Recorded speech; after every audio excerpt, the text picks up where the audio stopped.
Frank Sinito, CEO of the Millennia Companies. In 1985, I bought my first apartment community. It was 14 units in Lakewood, and from there it was 6 units, and 26 units, and 58 units, and we continue to acquire properties up until 1995 when we acquired a portfolio and formed Millennia. I think what makes me unique is I was that property manager. I was that maintenance tech. I cleaned the apartment communities. I did the bookkeeping for the apartment communities, and most importantly, I served our residents. We're 30,000 apartment units, and approximately 80% of our properties are project-based assisted. Many years ago, when I was that property manager, when I was that regional manager, I realized that our properties, whether it's a family property or it's an elderly disabled properties, specifically our family properties, that our residents needed more than just housing. Our residents needed support. Our children needed continued education. The children needed activities. The mothers and the fathers needed education.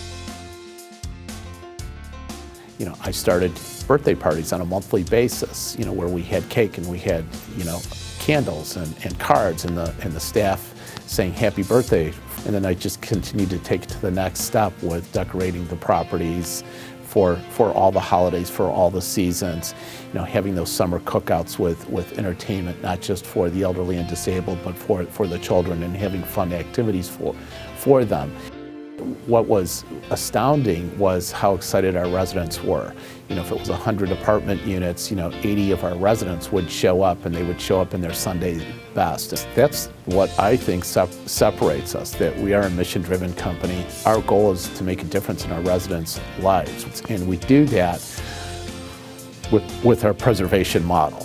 Our preservation model, we buy properties that were developed in the mid 70s to mid 80s with project-based assistance, and they've never received a substantial rehabilitation. And then we put the necessary resources together, specifically the 4% and the 9% tax credit, and we just don't substantially rehabilitate these properties, but we transform these properties. And we transform these properties with community buildings for our family properties with playground, gardens, and just all kinds of resident amenities. And in doing so, we transform the lives of our residents. So that's the passion, and that's the mission, and that's what really excites me about what we do every day.